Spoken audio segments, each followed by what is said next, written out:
whenever user validates its credentials like password, or even in case the user verifies the OTP that was sent on his or her email, then it is the backend's responsibility to sign a token on the backend and send it back to the client or to the front end. Now, it is going to be the front end's responsibility to send that token in every subsequent request wherever authorization or authentication is required. So that token is going to be used for finding the user's identity on the backend and validating whether user is authorized in order to perform certain operations, or even if the user is authorized to request the information that the client is currently requesting. Okay, so all these things are usually taken care of with the help of something called JWT based authentication, which is also known as JSON Web Token. Right. If I come back to my package.json, you would see that we have already installed JSON Web Token as one of the dependencies of this project. That means we can still use JWT in our existing project without actually installing any other dependency, because we have already installed all the required dependencies at the time of setting up our project. And in order to make things simpler, what I have done is I have already created this middleware here, that is user auth. I have created a middlewares folder, and here in this, there is a file named user auth. And in this user auth, I have created this function called verify JWT that is going to verify the token that is being sent from the client. Now, if you take a look at it, what does it do is it looks in the headers of the request and tries to find out any authorization header if it is present in the request headers or not. And in case no such header is present, we reject the request straight away, saying that the authorization or the authentication header is missing. And in case we find the token, then what do we do is we basically split that token with the help of a space, because generally when we send that token, we add a keyword called bearer in front of that token, and then we put a space, and then we provide the actual token that was sent from the backend. Right. So in order to split that bearer and the extra space part, what we are doing is we are splitting the entire token with the help of a space, and we are taking the rightmost part of it. And now once we have received the token, it is going to be the JSON Web Tokens library verify function that will take care of the decoding as well as the verification whether this token is correct or not. Because it might happen that if you simply try to decode the token, it may have all the credentials, all the details that you might be looking for, but the token was not signed with the same secret key that your backend server is making use of. Right? It is really easy for anyone to decode the JSON Web Token, as there are many online tools available that will help you in decoding your token. So make sure that you always use this verify function while validating any JWT based token, and simply don't use decode, because it is not going to check the signature of the token at all. Right? Verify will definitely decode the token for you, and will also make sure that the token is not expired. How do you define the expiry of a token is something that we will see in the today's lecture itself, and it will also make sure that the token was signed with a secret that you are using in your backend application that you provide as an argument to it. Okay, and once you have the decoded information, what does it do is it basically finds out an ID attribute from the decoded JSON and tries to find out if such a user exists in a database or not. In case the user does not exist, that means something has gone wrong. Probably the user was somehow deleted and the token is still in place. Something wrong probably would have happened in such a scenario. But here, what we are doing is we are simply saying that the request cannot be fulfilled because such a user does not exist in a database at this point of time. And in case the token validation was successful, the user also exists in a database, what we do is we actually add this user that we fetched from the database in the request object. Now, why do we add it in the request object? The importance of this is something that we will see in the upcoming lectures. But just to give you a glimpse of how important this can prove to be, let's say if you want to check or let's say, a request that the user is trying to make, or an endpoint implementation is going to update certain records, in your database tables. And whenever any record is updated, you also have to make sure to update who updated that record last, right? Now, if you need to find out that who is the user who is updating that record in the actual endpoint implementation, then you would have to find out some way through which you would be able to find out that which user is actually making this particular request. So since we are already validating the user's credentials by validating the token that was provided by the client, why don't we simply add the basic user details in the request object itself, so that whenever in the endpoint implementation also we require anything that is specific to the user, we can simply look through in the request object and find out the relevant information. The actual use cases definitely we will be demonstrating in the upcoming lectures as and when we will take the implementation forward. Now, this was all about validating or checking or verifying an existing JWT token that has already been signed. But what about signing an JWT token? Because that has not been done even in the previous lectures, or even in the today's lecture so far. So let's quickly jump to that part. And maybe what I'll do is, in the utils folder itself, I would create a new file. Let's say auth helpers. And here I am going to create a class called export class auth helper. And should I name it helpers or helper? Okay. Here also I would name it to help, so that we kind of maintain the consistency, right? And here what we could do is we could provide a function called is static async, say, generate, JWT token, maybe something like that. Okay. And what all things this is going to accept? Currently, it is saying it is missing the implementation. So here is the implementation, which is also empty as of now. Now, what all things do we require in order to sign a JWT token? Now, this completely depends on the developer, that what all things you want to encode in a token, so that it becomes easy for you to finding out who is or which user does that particular token belong to. In the middleware, we have already seen that the token is definitely having one attribute, that is ID. So where did that go? Yeah, here. So here we saw that decoded.id is something that we are using. So that means ID is something that we must encode into the token. Okay, so the first thing, let's take the ID itself. So I was in auth helper. So I would say user ID is going to be the first thing. And what is the type of user ID? User ID is type of number. Fine. So user ID is type of number. What all things you want to encode? Maybe you could encode the email.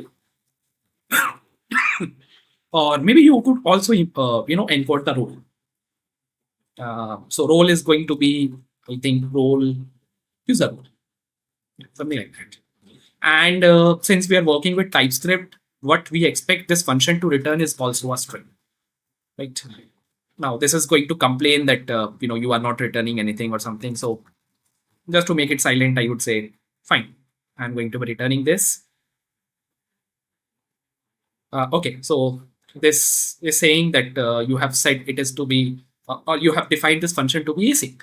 Now, do we require this function to be async? Maybe not. Maybe I'll just say static generate JWT token. And if I remove this, then this is going to complain. If I take it back, this will kind of become silent. Now, what we require is we require JSON web token import. So let me quickly do that. Import JSON web token. Oh, why I'm not getting suggestions? Okay, yeah, JSON web token. And if I go there, yes, we do have access to these many functions. We have JSON web token dot verify that we have already seen. Decode is one other function that I was talking about, that instead of verifying the signature, instead of validating whether the token is still valid or not, whether it is not expired, you could use decode. So decode along with some extra validations is equivalent to verify. And now we have to use this sign function because we have to sign a JWT token. So, uh, all right. So let's sign a JWT token. So I'm going to create a token here, which is going to be of string type, and I would use this JSON web token dot sign. And here in the sign, the very first thing we need to provide is going to be the payload that you want to encode. So what is the payload? One thing is ID for sure. So ID is going to be user ID. Next thing, let's say email, though generally it is not recommended to put any PII, personal identifiable information that could directly reveal user credentials or information. But for now, just for the demo purposes, I'm keeping it user email, and we require the role. So role, I'm keeping it as user role here. All right. So this was the first argument. Now, the second argument is going to be the secret key with which you are going to sign it. So the secret key is going to be the same that we are using for validating the token. I would copy it from there. Here it is. And the last thing is going to be certain extra set of options where we could define the expiry. So for defining the expiry, you, I think, should say expires in, and then we can define what is going to be the expiry or how long will this token take to expire. Maybe I would say 10 days. So that's all, or maybe we don't need to even return or store it in a variable. I could directly return it from here and can get rid of this return statement. So JSON web token dot sign this yeah, all right. And just to validate the syntax,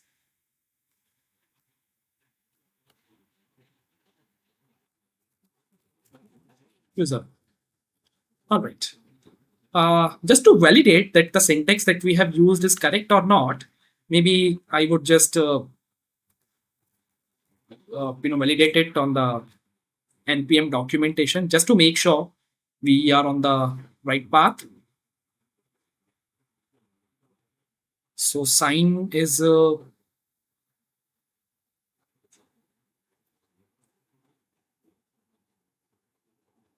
right. So this is the synchronous sign, and it says sign. This is the token. This is the private key and algorithm. And okay, I'll just check expires in case it has. Yes, it has this in 1 hour. So I think the day would also work. All right. I think this should work. Now the thing is, where should we use this function? Now, if you guys can recall, in the previous lecture, we created sign up, login, and verify OTP functions or controllers. And we shall be directly making use of these, JWT signing things in those controllers. So here, now once you have validated everything, you have inserted information into the database, it's time to generate a token for the user. How do we do that? You would say auth helper dot generate JWT token, and in turn we have to provide information where it is going to be new user dot ID, then new user dot email, then new user dot role. Right, and what I would do is, along with all this information, I am going to send a token. All right. And the same thing is something that I would use for the login here. And I would add token. Okay. Seems like new user is not available here. It is only user. Fine. User, and user. Fine. That works. Now the next thing is going to be verify OTP.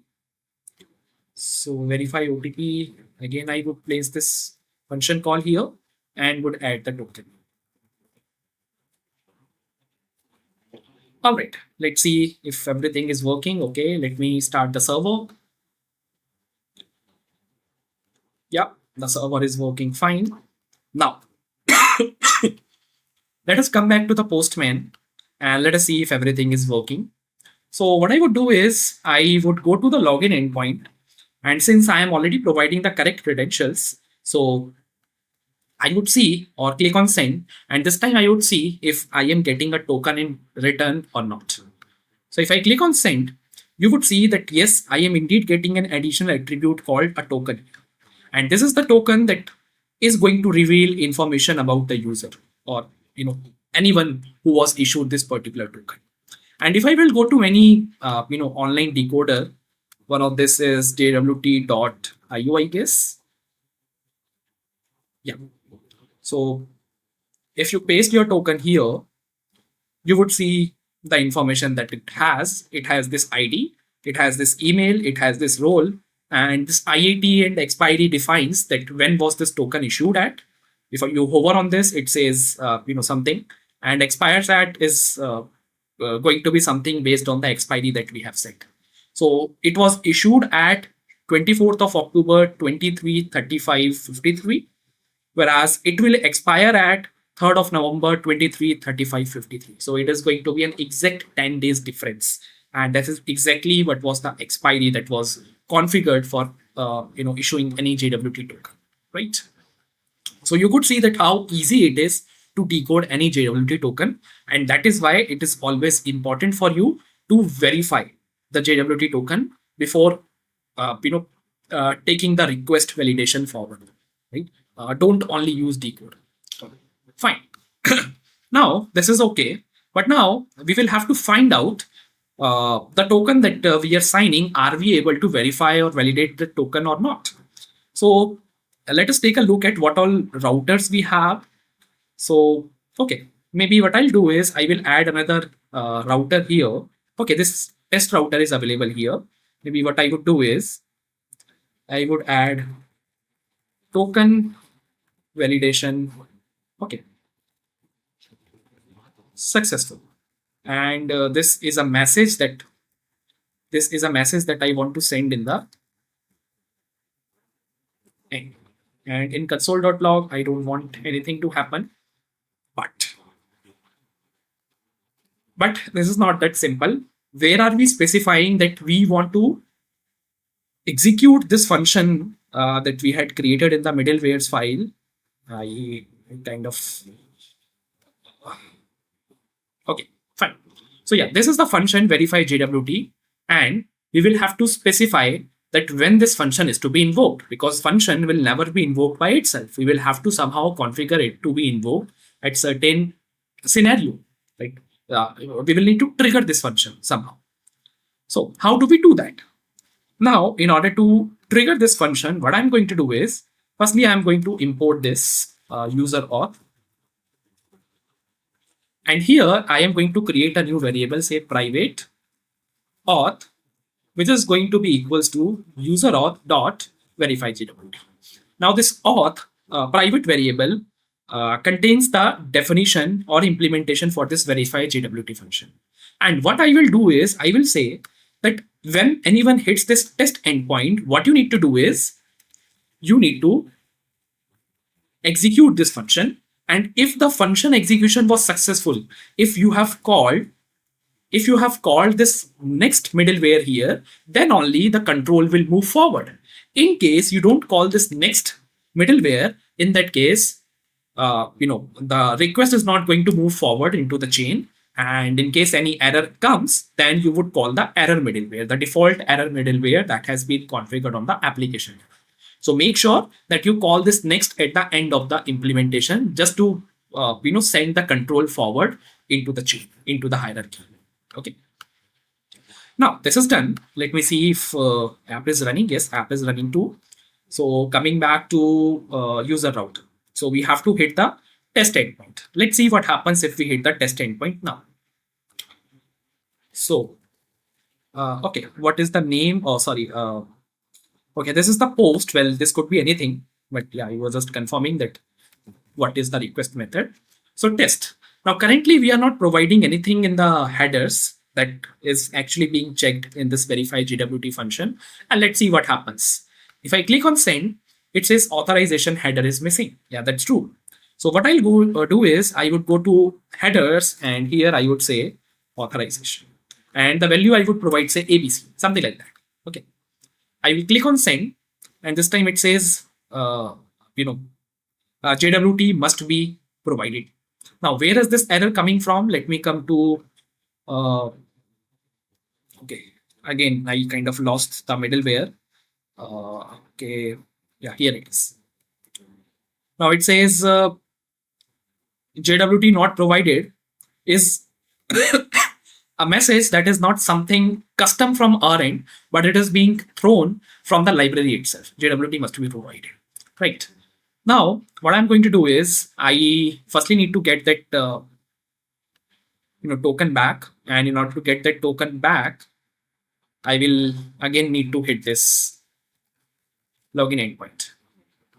I will save this token. I will make sure, or I think I already had that token saved in the jwt.io website. But anyways, I'll copy this token. I'll paste it here. Yeah, here.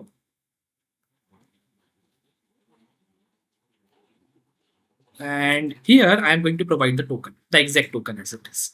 And now if I click on send, it says JWT must be provided. Again, we are getting the same error. Why? Because remember, we have put a logic that is going to split this token from a space. So generally what happens is we add this bearer space, the actual token. Then it is called as bearer token. Now if I click on send, so it says token validation successful. That means the token validation was successful. Now let me try to make a small tweak in this token. The last character here in this token seems to be capital I. If I remove this and hit on send, it says invalid signature. Right? That means if you try to change this token in any sense, in any scenario, then this token validation would definitely fail. So this is kind of secure. So you can be assured that if you have signed a token, with a specific secret key, in all probabilities, no one would be able to sign this, similar token with the exact same secret key. Though token might reveal some information related to the user, and can even be able to use the client, a particular user's token in order to send certain request, but no one will be able to generate a token for any other user in the system, right? Because it requires a secret key, right? And that secret key is something that is available only on the backend. The front end does not have the access to that secret key at all. So this is how the entire JWT authentication flow works. Whenever the user successfully signs in, we sign a token, send it back to the user. The client somehow stores it in the local storage or probably at some other place, and will make sure that the token is sent in all the subsequent requests. Now, whenever a token is sent, the backend is going to validate that token, validate the user's identity, and will make sure that no unauthorized operation is performed. Right? So this is how the entire authentication workflow looks like. So this is all from the today's lecture. In the upcoming lectures, we shall be building upon more features in this job portal platform, which will include things related to job postings and the application, the controller for which have already been put up as part of our setup for this project structure. So these are the things that we plan to cover in the upcoming lectures. And this is all for today. And thanks for watching.